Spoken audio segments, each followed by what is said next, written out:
হবে। চিৎকার দিয়ে বলেন সুবহানাল্লাহ। মুত্তাকি বান্দা যারা হবে এদেরকে আল্লাহ কোন জায়গায় নিয়ে যাবেন? চিৎকার দিয়ে বলেন। মরা মুসলমান, মরা মানুষের সামনে নামাজ করে মজা আছে? চিৎকার দিয়া বলেন আল্লাহ আমাদেরকে কোন জায়গায় নিয়ে যাবেন? আমরা ছিলাম কোথায়? জান্নাতে যাব কোথায়? তাহলে চলেন না একটু জান্নাত নিয়ে মুযাকারা করি, ওই জান্নাত নিয়ে একটু আলোচনা করি। আল্লাহ আজকের জান্নাতের আলোচনার মাধ্যমে আমাদের যেন আমলের আগ্রহ বাড়ায় দেয়, আমাদের যেন আমলের স্পৃহা বাড়ায় দেয়। সবাই বলি আমিন। মুহতারাম হাজিরিন, ওই জান্নাতটা কেমন রে ভাই? আমরা যে জান্নাতে যাব ওই জান্নাতটা আল্লাহ কি দিয়া বানাইছেন? হযরতে আবু হুরায়রা রাদিয়াল্লাহু তাআলা আনহু বর্ণনা করেন, তিরমিজি শরীফের হাদিস। হযরতে আবু হুরায়রা নবীজিকে জিজ্ঞাসা করছেন, ইয়া রাসূলুল্লাহ, ইয়া হাবিবাল্লাহ, আমরা যেই জান্নাতে যাব এই জান্নাতটা আল্লাহ কি দিয়ে বানাইছেন? নবীজি বলেন, ও আবু হুরায়রা, আমরা যেই জান্নাতে যাব এই জান্নাতটা আল্লাহ বানায়, এই জান্নাতের দেওয়ালের ইট আল্লাহ বানায় লাবিনাতুম মিন ফিদ্দা।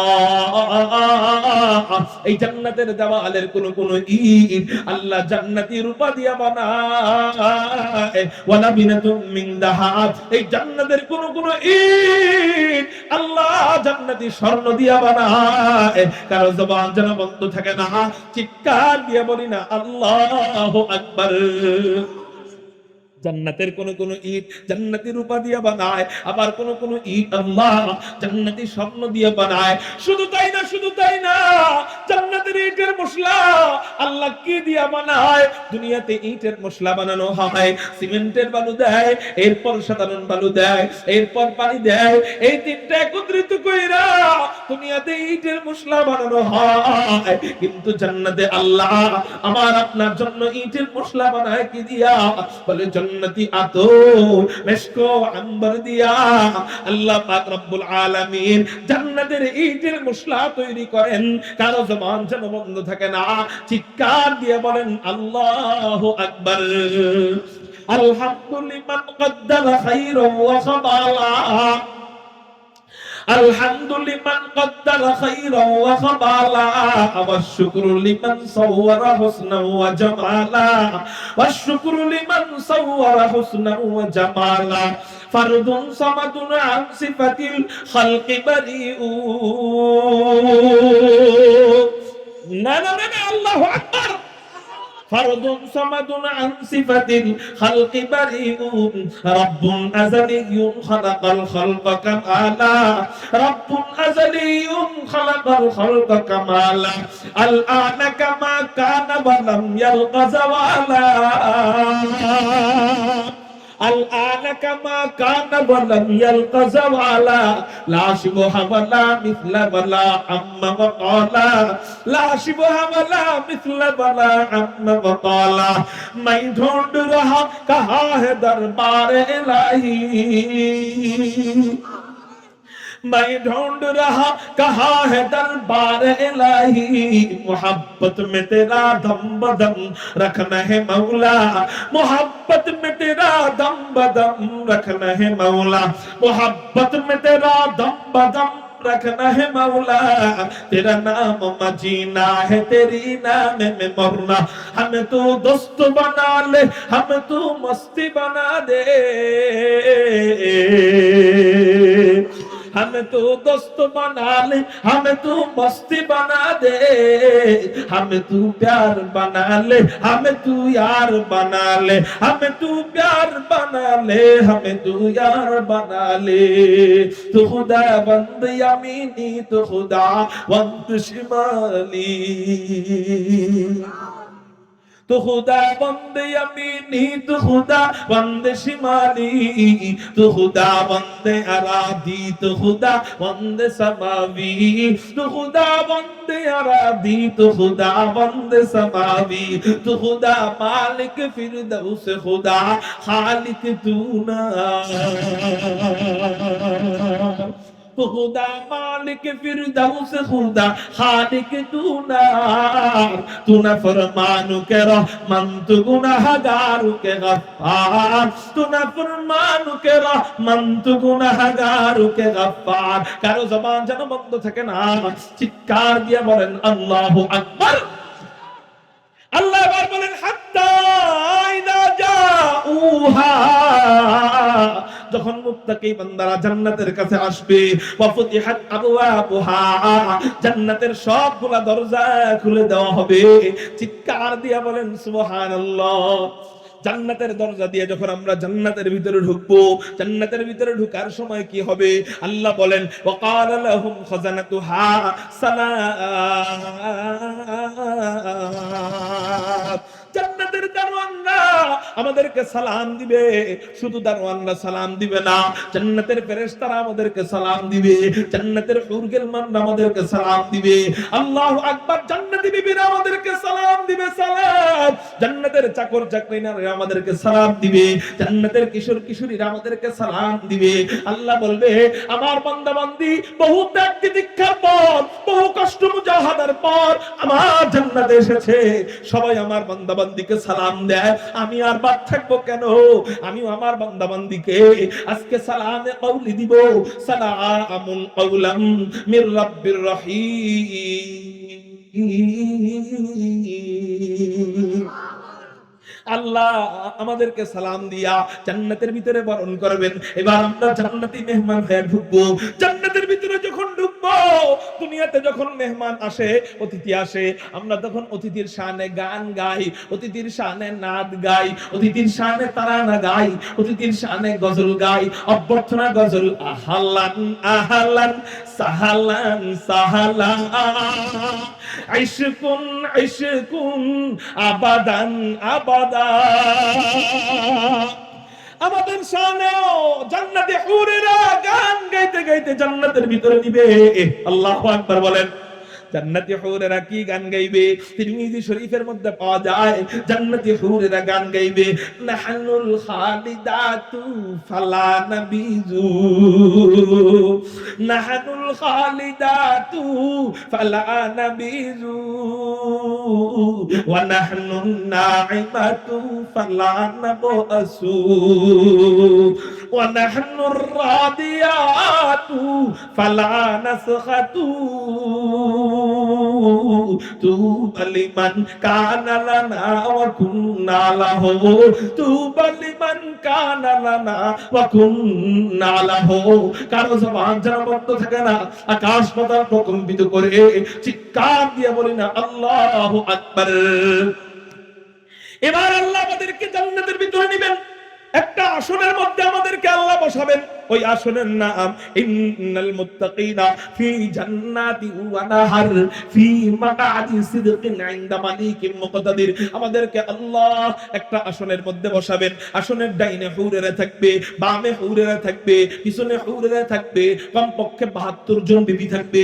তিরমিজি শরীফ দ্বিতীয় খণ্ডের মধ্যে পাওয়া যায় আল্লাহ আমাদেরকে কমপক্ষে কয়জন বিবি দিবে? ৭২ জন বিবি দিবে। আল্লাহু আকবার। এই বিবিদের চেহারা এত সুন্দর, বলে ওইটা তো আমি দেখি নাই, বলবো কেমনে? তবে এতটুকু বলি, ওই বিবিদের একটা দাঁত যদি দুনিয়াতে ছাড়া হয়, দাঁতের আলোতে পুরা দুনিয়া আলোতে ভরে যাবে, সূর্যের আলো বন্ধ হয়ে যাবে, ওই দাঁত থেকে আলো বের হওয়া শুরু হয়ে যাবে। জান্নাতি বিবির একটা ওড়নার কোনা, এই কোনা যদি দুনিয়াতে ছাড়া হয়, ওড়নার ঘ্রাণে পুরা পুরা পুরা দুনিয়া ঘ্রাণে বিমোহিত হয়ে যাবে। কিয়ামত পর্যন্ত এই ঘ্রাণ থাকবে, দুনিয়াতে গন্ধ বলতে কিছুই থাকবে না। চিৎকার দিয়া বলেন সুবহানাল্লাহ। ওই হুররা থাকবে ৭২ জন। শুধু তাই না, জান্নাতে আল্লাহ আমাদেরকে মনোরঞ্জনের জন্য জান্নাতি কিশোর কিশোরীর ব্যবস্থা করবেন, জান্নাতি বালক বালিকার ব্যবস্থা করবেন। এই বালক বালিকারা আমাদের খেদমত করবে। জান্নাতি এক একজনের সাথে জান্নাতের খাদেম কয়জন দিবে, এক একজনের সাথে জান্নাতি বালক বালিকা কয়জন দিবে? নবীজি তিরমিজি শরীফ দ্বিতীয় খণ্ডের মধ্যে বলেন আদনা আহলিল জান্নাহ জান্নাতি আল্লাযী সামানুনা আলফা খাদিমিন। ও বান্দা, তুমি জান্নাতে ঢোকার পর তোমার জান্নাত সর্বনিম্ন 10 দুনিয়ার সমান। তো এত বড় জান্নাতে ঢোকার পর তোমার যেন একাকিত্ব না লাগে, তোমার যেন একা একা না লাগে, এই জন্য আমি আল্লাহ তোমাদেরকে জান্নাতি খাদেমের ব্যবস্থা করে দিলাম। কয়জন খাদেম? নবীজি বলেন আদনা আহলিল জান্নাতি আল্লাযী সামানুনা আলফা খাদিমিন। জান্নাতে এক একজন ব্যক্তির সাথে কমপক্ষে একজন দুইজন নয়, 10 জন 20 জন নয়, 80,000 খাদেম দিয়ে দিবে। কয় হাজার বলেন? ওই 80,000 খাদেমের চেহারা কেমন হবে? দুনিয়ার কামলা যারা, দুনিয়ার লেবার যারা, রাগ করবেন না, দুনিয়াতে বাহিরে যারা কাজ করে এদের চেহারার দিকে তাকাইতে অনেক সময় অনেকের চেহারার দিকে অনেকের রুচি জাগে না। কেন? রোদ্রে কাজ করতে করতে চামড়া পুড়ে যায়। জান্নাতি খাদেমদের চেহারা কেমন হবে নাকি যে চেহারার দিকে তাকাইতে মানে চাইবে না? আল্লাহ বলেন না, কোরআনে আল্লাহ এদের বর্ণনা দেয়, এদের বয়স কেমন হবে, এদেরকে দেখলে কেমন মনে হবে। আল্লাহ বলেন ওয়ায়াতুফু আলাইহিম বিলদানু মুখাল্লাদুন ইদা আরাইতাহুম হাসিবতাহুম লুলুআম মানসুরা। কারো জবান যেন বন্ধ থাকে না, আকাশ পাতাল প্রকম্পিত করে চিৎকার দিয়ে বলি না আল্লাহু আকবার। জান্নাতি খাদেমদের বয়স কেমন হবে? আল্লাহ বলেন এরা চিরকিশোর হবে, এরা কখনো বার্ধক্য হবে না, এদের বার্ধক্য আসবে না, এরা কখনো বুড়া হবে না, এরা কখনো জোয়ান হবে না, এরা পিচ্চি বাচ্চাদের মতো বয়স থাকবে। বাবার সামনে ছোট বাচ্চা থাকলে বেশি মজা লাগে না বড় বাচ্চা থাকলে বেশি মজা লাগে? দাদার সামনে পিচ্চি নাতি থাকলে বেশি মজা লাগে না বুড়া নাতি থাকলে বেশি মজা লাগে? এই জন্য আল্লাহ আমাদের সামনে যে খাদেম দিবেন এদের বয়স বুড়া হবে না, এরা জোয়ান হবে না, এরা হবে পিচ্চি বাচ্চার মতো। এদের চেহারার দিক তাকাইলে কেমন মনে হবে? দুনিয়ার খাদেমদের মতো? না না না, আল্লাহ পাক রব্বুল আলামিন কুরআনে ঘোষণা দিয়ে দেয় ইয়াতুফু আলাইহিম বিলদানুম মুখাল্লাদুন ইদা রাআইতাহুম হাসিবতাহুম লুলুআম মানসুরা। এই কিশোরদের দিক তাকাইলে মনে হবে ছড়ানো ছিটানো মণিমুক্তা। এদের চেহারা মণিমুক্তার মতো সুন্দর, কারো জবান যেন বন্ধ থাকে না, আকাশ পাতাল প্রকম্পিত করে চিৎকার দিয়ে বলি না আল্লাহু আকবার। তাহলে জান্নাতি 80,000 খাদেমের চেহারা কেমন? মণিমুক্তার মতো সুন্দর। সুবহানাল্লাহ বলেন জোরে। কে বললেন? কে? আল্লাহ বললেন এদের চেহারা মণিমুক্তার মতো সুন্দর, মানে এর চেয়েও বেশি সুন্দর। সুবহানাল্লাহ। এবার আল্লাহ আমাদেরকে খানা দিবেন। খানা জান্নাতে প্রথম আল্লাহ আমাদেরকে নেওয়ার পর জান্নাতের সর্বপ্রথম খাবার কি হবে? জান্নাতের সর্বপ্রথম খাবার কি হবে? এই ব্যাপারে তিরমিজি শরীফ দ্বিতীয় খণ্ডের মধ্যে হাদিস আছে। হযরতে আব্দুল্লাহ ইবনে সালাম বর্ণনা করেন। হযরতে আব্দুল্লাহ ইবনে সালাম কে? হযরতে আব্দুল্লাহ ইবনে সালাম ছিলেন হলো ইহুদিদের পণ্ডিত। হযরতে আব্দুল্লাহ ইবনে সালাম ছিলেন ইহুদিদের আলেম। হযরতে আব্দুল্লাহ ইবনে সালামের বাড়ি মদিনায়। চিৎকার দিয়া বলেন না হযরতে আব্দুল্লাহ ইবনে সালামের বাড়ি কোথায়? উনি কে ছিলেন? বলেন ইহুদিদের পণ্ডিত। বলেন কে ছিলেন? হযরতে আব্দুল্লাহ ইবনে সালাম বলেন মানুষ মুহাম্মদ নামের একজন ব্যক্তিকে দেখার জন্য ভিড় জমানো আরম্ভ করলো। মানুষ তার কাছে যায়, ভালো লাগে আর মুসলমান হয়। হযরতে আব্দুল্লাহ ইবনে সালাম বলেন আমি যেহেতু ইহুদিদের আলেম আমি একটু যাব তার কাছে, কিন্তু আমি দেখাই মুসলমান হব না, কারণ চকচক করলেই শোনা হয় না। আমি এই ব্যক্তিটাকে যাচাই বাছাই করব, 3টা প্রশ্ন করব। আলেমরা যাচাই বাছাই করে ইলম দিয়া, আমি একটু ইলম দিয়া যাচাই বাছাই করব এটা আসলে সত্য নবী না মিথ্যা নবী। যাচাই বাছাই করার জন্য হযরতে আব্দুল্লাহ ইবনে সালাম 3টা প্রশ্ন ঠিক করছেন। 3টা প্রশ্ন কি কি? 1 নাম্বার প্রশ্ন হলো কিয়ামতের পূর্বে সর্বপ্রথম বড় আলামত কোনটা? 2 নাম্বার প্রশ্ন হলো জান্নাতীরা জান্নাতে যাওয়ার পর আল্লাহ সর্বপ্রথম জান্নাতীদেরকে কোন খাবার দিয়ে মেহমানদারি করাবেন? 3 নাম্বার প্রশ্ন হলো সন্তানের চেহারা কখনো বাবার মতো কেন হয়, কখনো মায়ের মতো কেন হয়? বলেন তো 3টা প্রশ্ন সহজ না কঠিন? কঠিন। হযরত আব্দুল্লাহ ইবনে সালাম জানেন যে এই 3 প্রশ্নের উত্তর নবী ছাড়া আর কেউ দিতে পারবে না। এই 3টা প্রশ্ন যে শেষ নবী হবে সে দিতে পারবে। তো নবীজিকে যাচাই বাছাই করার জন্য আব্দুল্লাহ ইবনে সালাম নবীজির দরবারে যাইতেছেন। অন্যান্য ইহুদিরা বলেন, ও আব্দুল্লাহ ইবনে সালাম তুমি কই যাও? আব্দুল্লাহ ইবনে সালাম বলেন, কে নাকি নবী দাবি করছে, আমি ওনারে আটকাইতে যাই। হযরত আব্দুল্লাহ ইবনে সালাম বলেন, কে নাকি নবী দাবি করছে, আমি একটু ওনারে আটকাইতে যাই। অন্যান্য ইহুদিরা বলেন, ও আব্দুল্লাহ ইবনে সালাম তুমি একা যাইবা কেন, আমরাও তোমার সাথে যাব। কয় চলো তাহলে। হযরত আব্দুল্লাহ ইবনে সালাম বিশাল বড় ইহুদিদের কাফেলা নিয়া নবীজির দরবারে রওনা হয়ে গেছেন। নবীজি যতক্ষণ মসজিদে নববীতে বৈশা বৈশা সাহাবায়ে কেরামদেরকে সামনে নিয়া এই হাদিস তেলাওয়াত করতেছিলেন, আফশুস সালাম ওয়া আত'ইমুত তুআম ওয়া সাল্লু বিল-লাইল ওয়ান নাসু নিয়াম তাদখুলুল জান্নাতা বিসালাম। নবীজি তখন এই হাদিস বয়ান করতেছিলেন। আব্দুল্লাহ ইবনে সালাম ইতিপূর্বে নবীজিকে দেখে নাই। উনার নিয়ত আমি দেখাই মুসলমান হব, কারণ আলেমরা যাচাই বাছাই করে এলেম দিয়া। আমি দেখাই মুসলমান হব না, আমি এলেম দিয়া যাচাই বাছাই করব। হযরত আব্দুল্লাহ ইবনে সালামে নিয়ত কইরা ইহুদিদের কাফেলা নিয়া মসজিদ নববীতে প্রবেশ করছেন। যেই মাত্র নবীজির চেহারাটা আব্দুল্লাহ ইবনে সালাম দেখছেন, নবীজির চেহারা মুবারকের উপর আব্দুল্লাহ ইবনে সালামের নজরটা যেই মাত্র পড়ছে, 100 কিলোমিটার গাড়ির 100 কিলোমিটার গতির গাড়ি হাত ব্রেক করলে যেমন হয়, হযরত আব্দুল্লাহ ইবনে সালাম নবীজির চেহারা মুবারক দেখার সাথে সাথে ওইভাবে হাত ব্রেক খায়া দাঁড়ায় গেছে। অন্যান্য ইহুদিরা বলে, ও আব্দুল্লাহ ইবনে সালাম যাও না কেন, প্রশ্ন করো না কেন, এই নবীরে আটকাও না কেন, এই নবীরে যাচাই বাছাই করো না কেন? হযরতে আব্দুল্লাহ ইবনে সালাম বলেন, ও মিয়ারে প্রশ্ন করব কি, যাচাই বাছাই করব কি, আটকাবো কি? আমি তো এই নবীর চেহারা দেখে নিজেই আটকায় গেছি। কয় কেন কেন কেন? কয় লাইসা বিওয়াজহিন কাযাব, এত চমৎকার চেহারাওয়ালা ব্যক্তি, এত সুন্দর চেহারাওয়ালা ব্যক্তি কখনো মিথ্যা নবী হইতে পারে না।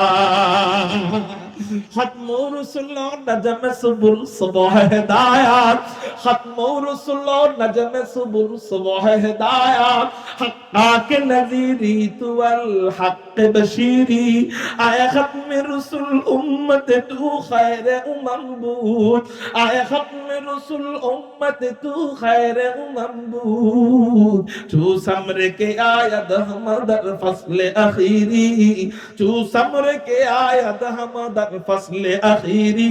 কারো জবান যেন বন্ধ থাকে না, চিৎকার দিয়ে বলেন না আল্লাহু আকবার।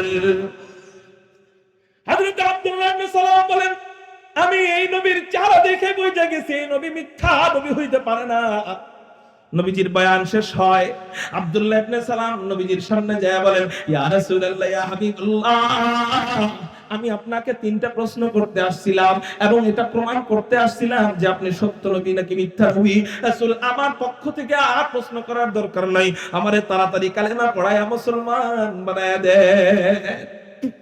আলহামদুলিল্লাহ, আল্লাহ আমাদেরকে এমন একজন নবী দান করেছেন, পৃথিবীতে এমন কোন নেতা আপনারা দেখাইতে পারবেন না যে নেতার চেহারা দেখা মানুষ ধর্ম ত্যাগ করছে। আমার নবীর চেহারা দেখা বড় বড় আলেমরা, ইহুদিদের আলেমরা বলছে লাইসা বিওয়াজহিন কাযাব, এটা মিথ্যা নবী হইতে পারে না। রাসূল আমারে কালেমা পড়ায় দেন, কালেমা পড়ে মুসলমান হয়ে গেছে। এমন নবী পেয়ে খুশি না বেজার? সবাই চিৎকার দিয়ে বলেন আলহামদুলিল্লাহ। প্রশ্ন বাকি আছে কিনা? এই প্রশ্ন আব্দুল্লাহ ইবনে সালাম বলে, আমি আমার জন্য আর করার দরকার নাই, আমি মুসলমান হয়ে যাব রাসূল, কিন্তু ওরা আমার সাথে আসছে এটা দেখার জন্য যে আপনি সত্য নবী না মিথ্যা নবী। রাসূল, ওদের জন্য আমি আপনারে প্রশ্ন করব, আমার জন্য প্রশ্ন করার দরকার? আরে ভাই, মেহমান আসবে যাবে, আপনারা আমার দিক তাকান, আপনাদের কাজ আমারে দেখা, খেয়াল করেন। নবীজি বলেন, কি প্রশ্ন করবা করো। আমার দরকার নেই প্রশ্ন করার, ওদের জন্য করতেছি। প্রশ্ন করছে। 1 নাম্বার প্রশ্ন, কিয়ামতের পূর্বে সর্বপ্রথম বড় আলামত কোনটা? 2 নাম্বার প্রশ্ন, জান্নাতীরা জান্নাতে যাওয়ার পর সর্বপ্রথম কোন খাবার দিয়ে আল্লাহ জান্নাতীদেরকে মেহমানদারি করাবেন? 1 মিনিট।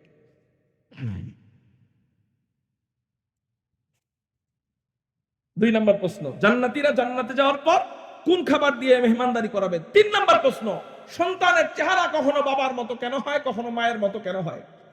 এই 3টা প্রশ্নের জবাব নবীজি যখন দিবেন তখন বলতেছেন যে আমার এই 3 প্রশ্নের উত্তর জানা নাই, একটু সবুর করো, দেখি ওহী নাজিল হয় কিনা, আমি এরপরে এই 3 প্রশ্নের উত্তর দিচ্ছি। সুবহানাল্লাহ বলেন। হযরত আব্দুল্লাহ ইবনে সালাম চুপ রইলেন, নবীজিও চুপ রইলেন। কিছুক্ষণ পর নবীজি বললেন, হ্যাঁ আলহামদুলিল্লাহ, 3 প্রশ্নের উত্তর আমার জানা হয়েছে। নাও তোমার 3 প্রশ্নের উত্তর। প্রথম প্রশ্নের উত্তর, কিয়ামতের পূর্বে সর্বপ্রথম বড় আলামত হলো পূর্ব দিক থেকে এক সূর্য উদিত হবে, এক আগুনের দলা প্রকাশ পাবে, যে আগুন মানুষদেরকে হাঁকায় হাঁকায় পশ্চিম দিকে নিয়ে যাবে।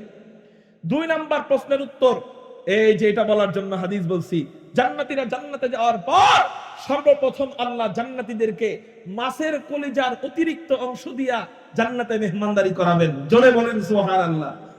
3 নাম্বার একটা প্রশ্ন আছে, সেটা হলো, যদিও এটা আমার বিষয় না 3 নাম্বার বলা, তারপরেও বলি। 3 নাম্বার প্রশ্নটা হলো যে সন্তানের চেহারা কখনো বাবার মতো হয়, কখনো মায়ের মতো হয় কেন? নবীজি তখন আধুনিক বিজ্ঞান ছিল না, তখন মেশিন ছিল না, তখন পরীক্ষা করার কোনো যন্ত্র ছিল না। নবীজি আল্লাহর পক্ষ থেকে জেনে যেই জবাব দিছেন, বর্তমান আধুনিক বৈজ্ঞানিকরা রিসার্চ করে এদের মাথা ঘুরায় গেছে। হায় হায়, 1400 বছর আগে নবীজি এত জ্বলন্ত সত্য কেমনে বললেন? রিসার্চ করা ছাড়া, কোনো মেশিন ছাড়া, কোনো আধুনিক যন্ত্রপাতি ছাড়া নবীজি যা বলছেন, বর্তমানের বৈজ্ঞানিকরা মেশিন দিয়ে গবেষণা করে বলেন, নবীজি যা বলছেন 100 সত্যের মধ্যে কোনো সন্দেহ নেই। তাহলে যে বিজ্ঞানী মেশিন দিয়ে গবেষণা কইরা উত্তর দেয় সে বেশি দামি, না যে বিজ্ঞানী মেশিন ছাড়া উত্তর দেয় সে বেশি দামি? কে বেশি বড় বিজ্ঞানী? উম্মি লাকাবু মাহে আরব মারকাজে ইমাম, উম্মি লাকাবু মাহে আরব মারকাজে ইমাম, হর ইলমু আমল রাত মাদারি মুদিরি। আল্লাহু আকবার বলেন। বিজ্ঞান গবেষণা করে দেখছে নবীজি যে উত্তর দিয়েছে হুবহু ঠিক। উত্তর কি? স্বামী স্ত্রী যখন মধুর সম্পর্ক হয়, একে অপরের সাথে যখন মিলন হয়, তখন আল্লাহর দেওয়া, আল্লাহ প্রদত্ত এক পানি স্ত্রীর গর্ভের ভিতরে প্রবেশ করে। সেই পানিটা যদি পুরুষের বেশি হয়, সন্তানের চেহারা দেখতে বাবার মতো হয়। সেই পানিটা যদি মায়ের বেশি হয়, সন্তানের চেহারা দেখতে মায়ের মতো হয়। চিৎকার দিয়ে বলেন সুবহানাল্লাহ। বর্তমান আধুনিক বিজ্ঞান এটা স্বীকার করে নিয়েছে যে হ্যাঁ, এটা সত্য। যার শরীরের ওই আল্লাহ প্রদত্ত দেওয়া পানিটা বেশি, তার মতোই চেহারা হয়। জোরে বলেন না সুবহানাল্লাহ। আমার নবীজি গবেষণা ছাড়া, আধুনিক প্রযুক্তি ছাড়া 1450 বছর আগে জবাব দিয়ে গেছে। বর্তমান বিজ্ঞান মুসলমান হওয়ার জন্য একটা হাদিস যথেষ্ট। মুসলমান হওয়ার জন্য এই হাদিস যথেষ্ট। আমার নবীজি আধুনিক বিজ্ঞান ছাড়া কেমনে জবাব দিলেন? আল্লাহ আমাদেরকে বুঝার তৌফিক দান করেন। মুহতারাম হাজিরিন, বলতেছিলাম জান্নাতে গেলে আল্লাহ আমাদেরকে খাবার খাওয়াবেন সর্বপ্রথম জান্নাতি মাছের অতিরিক্ত অংশ দিয়া, মাছের কলিজার অতিরিক্ত অংশ দিয়া। চিৎকার দিয়া বলেন সুবহানাল্লাহ। এবার আসেন জান্নাতের খাবার, এক একটা খাবার কত বড় বড় হবে। জান্নাতের খাবার দুনিয়ার খাবারের সমান হবে না। জান্নাতের এক একটা খাবার হবে অকল্পনীয়। চিৎকার দিয়ে বলেন না, জান্নাতের খাবার হবে কি কল্পনীয়? অকল্পনীয়। জান্নাতের কোনো খাবার দুনিয়ার কোনো খাবারের সাথে মিলবে না। চলেন আপনাদেরকে একটা হাদিস শোনাই, একটা হাদিস থেকে আপনারা বাকিগুলা বুঝা নিয়েন। এক ভাত টিপ দিলে সব ভাতের খবর বোঝা যায়। এই যে সামনে যে হাদিসটা বলবো, এই হাদিস থেকে আপনারা বাকিগুলা বুঝা নিয়েন। চলেন আপনাদেরকে শোনায় দেই জান্নাতের খাবার কত বড় হবে। দুনিয়ার ফলগুলোর মধ্যে সবচেয়ে ছোট ফলের নাম হলো আঙ্গুর ফল। জোরে বলেন না, দুনিয়ার ফলগুলোর মধ্যে সবচেয়ে ছোট ফলের নাম কি?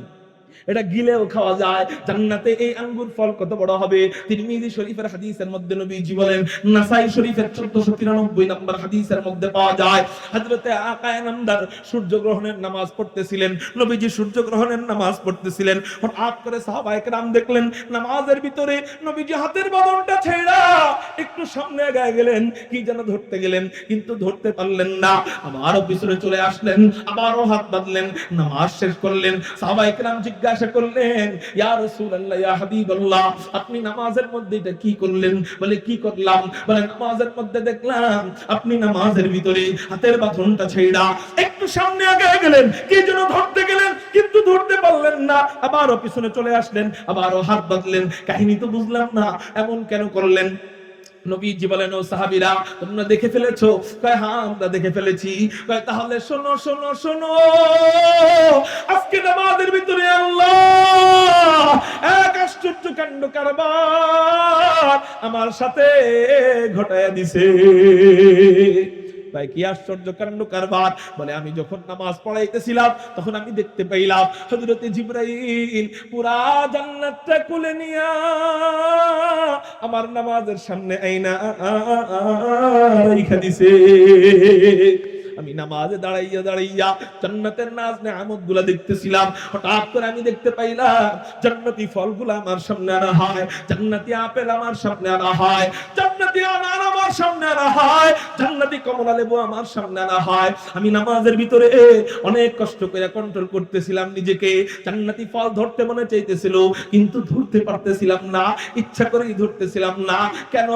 মনে মনে ভাবতেছিলাম জান্নাতে যাই খাবো, এখন খাবো না, জান্নাতে যাই ধরবো, এখন ধরবো না।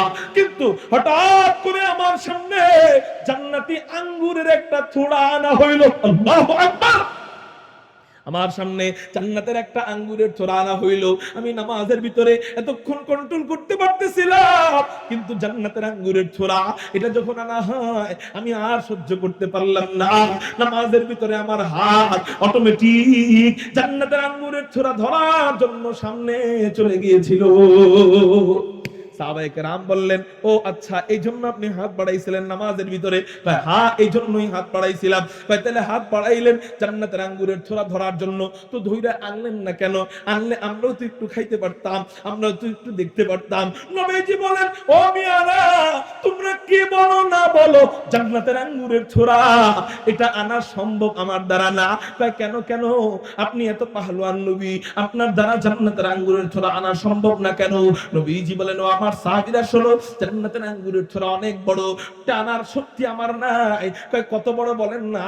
নবীজি বলেন, ও আমার সাহাবীরা শোনো শোনো শোনো, আমি যদি জান্নাতের মাত্র একটা আঙ্গুরের থোড়া আনতে পারতাম,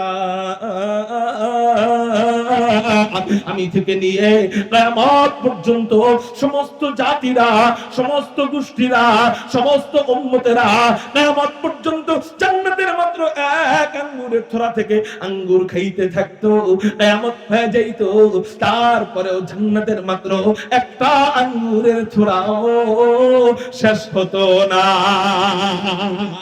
লা জিদ্দ ওয়ালা নিদ্দ ওয়ালা হাদ্দা লিমাওলা। না আপনারা কোথায় গেছেন? শেষ করে দেই। কোথায় গেছেন?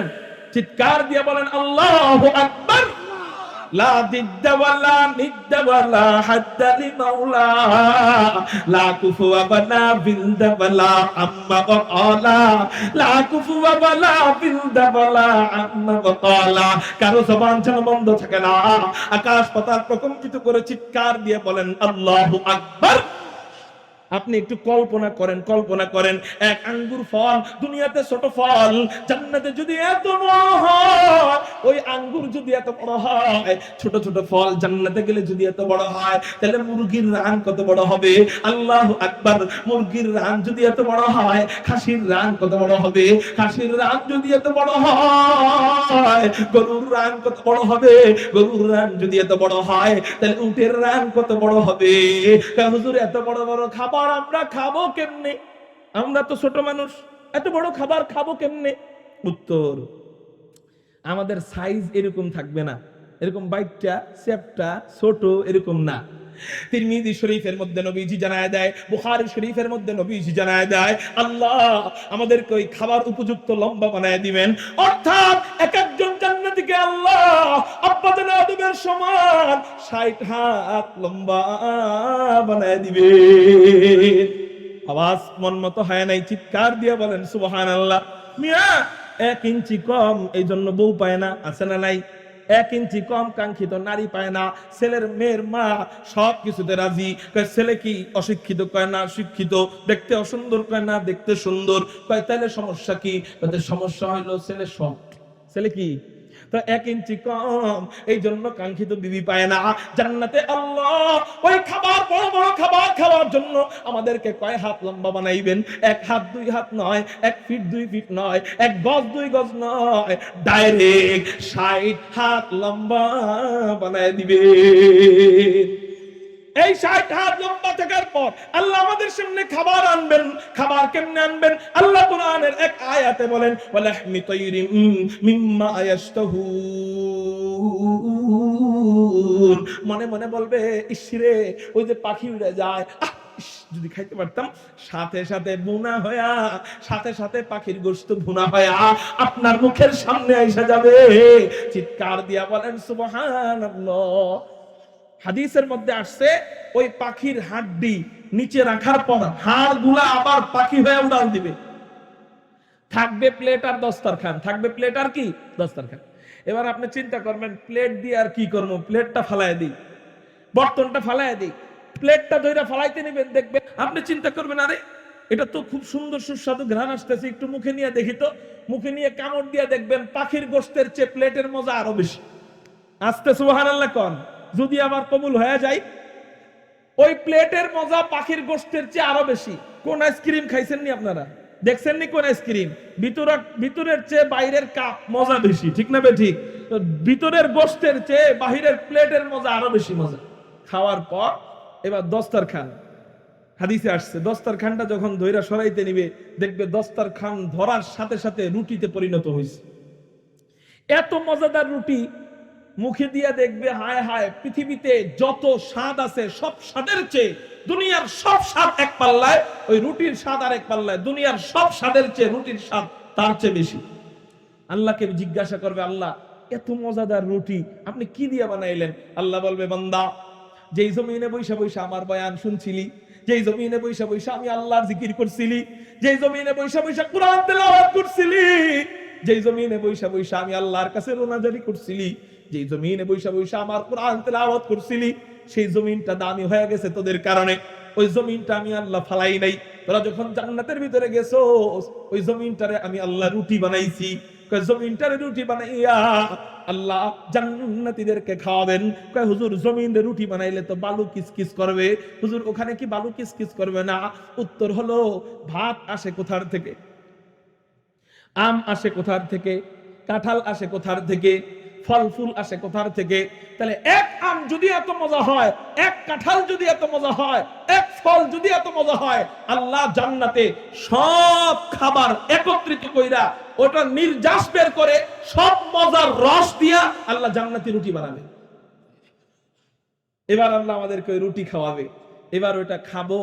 খাইতে খাইতে জান্নাতের এই সমস্ত নাজ নেয়ামত, ডাইনে বিশাল বড় গাছ, এক একটা গাছের এক মাথা থেকে আরেক মাথা, কমপক্ষে 500 বছরের রাস্তা।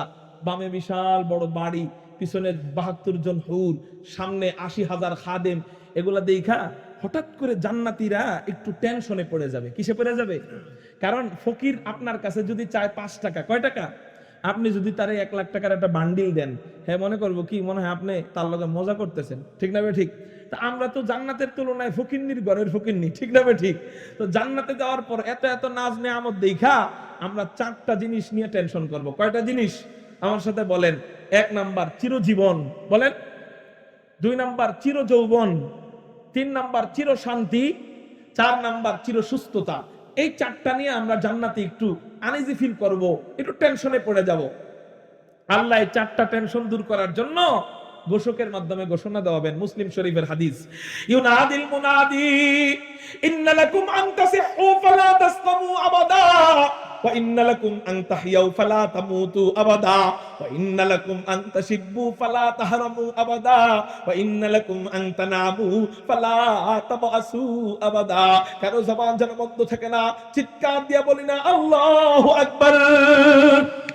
জান্নাতীরা এক নাম্বার চিন্তা করবে, এত খাবার খাইতেছি যদি আবার অসুস্থ হয়ে যাই, এত মিষ্টি খাইতেছি যদি আবার ডায়াবেটিস হয়ে যায়, কারণ ওই যে অভ্যাস, দুনিয়াতে মিষ্টি বেশি খাইলে চিন্তা করতো যদি আবার ডায়াবেটিস হয়ে যায়, মানুষ অভ্যাসের দাস, ওখানে যায় ওই ফকিন্নি মার্কা স্বভাব থাইকা যাবে, এত খাওন খাইতেছি, এত গরুর গোস্ত খাইতেছি, যদি আবার হার্টের সমস্যা হয়, যদি আবার লিভারে চর্বি জমে, এত এত এত এত মিষ্টি খাইতেছি, যদি আবার প্রেসার বাইরে যায়, যদি আবার ডায়াবেটিস বাইরে যায়, এই এক নাম্বার টেনশন করবে। যদি অসুস্থ হয়ে যায়, আল্লাহ ঘোষকের মাধ্যমে ঘোষণা দিবেন, ইন্নালাকুম আন তাসিহু ফালা তাসকামু আবাদা।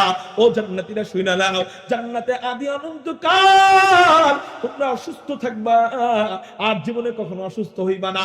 খাসি একসাথে কয় মন খাইবা খাও, আর কখনো হার্টের সমস্যা হবে না। গরু একসাথে কয় মন খাইবা খাও, আর কখনো চর্বি জমবে না। মিষ্টি একসাথে কয় মন খাইবা খাও, দাদার নাম ডুবায় খাও, আর কখনো ডায়াবেটিস হবে না, প্রেসার হবে না, ক্যান্সার হবে না, আলসার হবে না, বাতের ব্যথা হবে না, ডায়রিয়া হবে না, স্ট্রোক করবা না। আল্লাহর যেমন কোনো শেষ নাই, তোমাদের জান্নাতের সুস্থতারও শেষ হবে না। আদি আদি আদি আদি আদি অনন্তকাল তোমরা জান্নাতে সুস্থ থাকবা। চিৎকার দিয়া বলেন সুবহানাল্লাহ। দুই নাম্বার টেনশন করবে, যদি আবার মইরা যায়, যদি আবার কি হয়ে যায়, মরে যাই। আল্লাহ টেনশন দূর করবেন কেমনে? ওগরে কইলে ওরা বুঝতেছে না, এই জন্য আল্লাহ পাক ডাইরেক্ট দেখাবেন, মরণকে দুম্বার আকৃতি দান করবেন। হাদিসের মধ্যে আছে মরণকে কিসের আকৃতি দান করবেন? আচ্ছা, আমাদের কি আগে কোন আকৃতি ছিল? মায়ের গর্ভে থেকে আসার, মায়ের গর্ভে আসার আগে আমাদের কোন আকৃতি ছিল?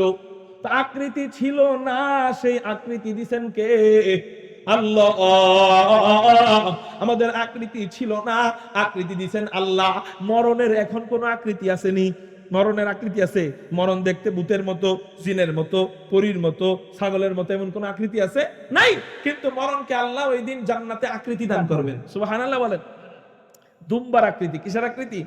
আকৃতি দিয়া জান্নাত এবং জাহান্নামের মাঝখানে মরণকে জবাই করবেন। আজকে শেষে জবাই হবে। কার জবাই? মরবে কে? মরণে মরবে। মরার পর জাহান্নামীরা কানবে, আল্লাহ মরণ দেও, মরণ দেও, মরণ দেও। জান্নাতীরা কইবে, আল্লাহ মরণ দিও না, মরণ দিও না, মরণ দিও না।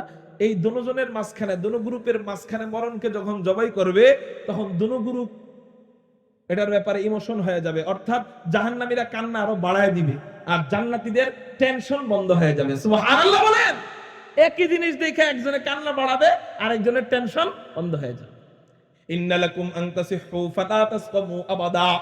আর জীবনে কখনো তোমরা মরবা না, আদি অনন্তকাল জান্নাতের মধ্যে সুস্থ থাকবা। চিৎকার দিয়ে বলেন সুবহানাল্লাহ। তিন নাম্বার টেনশন করবে, যদি আবার বুড়ো হয়ে যায়, যদি আবার চুল পাইকা যায়, যদি আবার বার্ধক্য এসে যায়। আল্লাহ পাক রব্বুল আলামিন আমাদেরকে বয়স দান করবেন, 30 থেকে 33 বছরের যুবক থাকবো। কয় বছর বলেন? 30 থেকে 33 বছরের যুবক থাকবো। আল্লাহ পাক রব্বুল আলামিন আমাদেরকে যুবক বানানোর পর আমরা টেনশন করব, যদি আবার বুড়ো হয়ে যায়। আল্লাহ ঘোষকের মাধ্যমে ঘোষণা দেওয়াবেন, না না না, ফা ইন্নালাকুম আন তাশিব্বু ফালা তাহরামু আবাদা। ও জান্নাতীরা শোনো, আদি অনন্তকাল তোমরা এই যৌবন নিয়ে জান্নাতে থাকবা, আর জীবনে কখনো এই যৌবন কমবে না। চিৎকার দিয়া বলেন সুবহানাল্লাহ। 4 নাম্বার টেনশন, যদি আবার শান্তি চলে যায়, আল্লাহ বলবেন, না না না, ইন্নালাকুম আন তানামু ফালা তাবাসু আবাদা। ও জান্নাতীরা, এই নিয়ামত আদি অনন্তকাল তোমরা জান্নাতে পাইবা। শ্বশুর বাড়িতে গেলে মেহমানদারি করায়, প্রথম দিন পোলাও ভাত, দ্বিতীয় দিন সাদা গরম ভাত, তৃতীয় দিন সাদা পান্তা ভাত, তৃতীয় দিন সাদা ঠান্ডা ভাত, চতুর্থ দিন সাদা পান্তা ভাত, পঞ্চম দিন মনে মনে কয় জামাই যায় না কে? ঠিক না ভাই? ঠিক। মুহতারাম হাজিরিন, সবচেয়ে আদর যেই বাড়িতে বেশি হয় সেই বাড়ির অবস্থা এটা। এক সপ্তাহ পরে মনে মনে কয় জামাই যায় না কে? জান্নাতে মেহমানদারি এমন হবে কিনা? না না না, প্রথম দিন মেহমানদারি আল্লাহ করবেন, আমরা মনে মনে বলবো এটাই মনে হয় সর্বোচ্চ খাবার, এর চেয়ে দামি খাবার মনে হয় আর নাই, খাবো আর আমাদের শুকরিয়া আদায় করব। দ্বিতীয় দিন যখন খাবার আনা হবে, ওইটা খায় বলবো, আল্লাহ প্রথম দিনের খাবার মনে করছিলাম সবচেয়ে ভালো, কিন্তু দ্বিতীয় দিনের খাবারের সামনে প্রথম দিনের খাবার কোনো কিছুই না।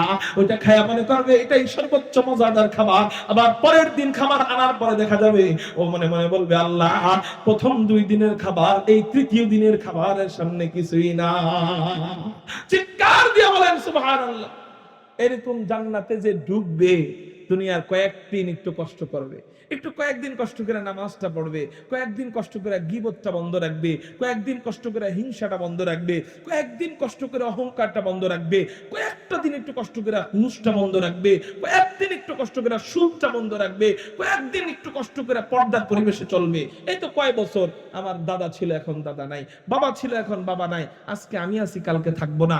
হ্যাঁ, এই তো কয়েকটা দিন মুসাফির খানায় একটু পরীক্ষা দিব, তো কি হবে? ওই জান্নাতে যে ঢুকবো, আল্লাহ বলেন খালিদিনা ফিহা আবাদা, এই যে ঢুকলা আর বের হইব না, আদি আদি অনন্তকাল তোমরা জান্নাতে থাকবা। চিৎকার দিয়ে বলেন সুবহানাল্লাহ। মুহতারাম হাজরিন, অনেক রাত হয়ে গেছে, নালে ইচ্ছা ছিল আরো কিছু আলোচনা শোনাইতে, কিন্তু আর আলোচনা শোনাবো না। আল্লাহ যদি আমাদেরকে কখনো তৌফিক দেয়, ইনশাআল্লাহ বলবো জান্নাতি গানগুলা কেমন হবে, জান্নাতে সাজারায় তুবা নামক বৃক্ষের অবস্থা কেমন হবে, জান্নাতি মাহফিলের অবস্থা কেমন হবে, ওই মাহফিলের স্টেজ কত বড় থাকবে, ওই স্টেজে কে কে বসা থাকবে, ওই স্টেজে আল্লাহ আমাদের সাথে সাক্ষাৎ কেমনে করবে, আল্লাহকে দেখার পর আমাদের অবস্থা কি হবে। ইনশাআল্লাহ সামনে যদি আল্লাহ কখনো আনেন, রিজিকে যদি থাকে, বলবো আল্লাহ আমাদেরকে তাকওয়া অবলম্বনের মাধ্যমে, ঈমান আমল হেফাজতের মাধ্যমে, সন্তানদেরকে মাদ্রাসায় পড়ানোর মাধ্যমে, কোথায় পড়ানোর মাধ্যমে? আচ্ছা, একটা হাদিস বলতে লোভ যাচ্ছে, বলবো নি? নবীজি তিরমিজি শরীফ 2য় খণ্ডের মধ্যে বলেন জান্নাতি খাট কত বড় হবে। নবীজি বলেন জান্নাতের এক খাট যদি জমিনে রাখা হয়, জান্নাতের প্রত্যেকটা নিয়ামত অকল্পনীয় না, এটা দুনিয়ার মানুষের আকলে ধরবে না। তো নবীজি বলেন তিরমিজি শরীফ 2য় খণ্ডে, জান্নাতের এক খাট যদি জমিনে রাখা হয়, খাটের নিচের জায়গা জমিনে ঠেকবে, উপরের অংশ ডাইরেক্ট আসমানে ঠেকবে। আমি এখান থেকে চিন্তা করি, এক খাট যদি এত বড় হয়, ওই খাট যে রুমে থাকবে, রুম কত বড়? রুম যদি এত বড় হয়, ওই রুম যে বিল্ডিং এ থাকবে, হাফেজে কোরআনের বিল্ডিং নাকি থাকবে 6236 তলা, এই এত বড় বিল্ডিং কত বড় থাকবে? সুবহানাল্লাহ কন্যা। আরেকটা মজার বিষয় হলো, এক বিল্ডিং দিয়ে এক শহর না, 1000টা বিল্ডিং দিয়ে একটা শহর। নবীজি বলেন ওয়াবানা লাহু লিকুল্লি কদামিন মাদিনাতান ফিল জান্নাহ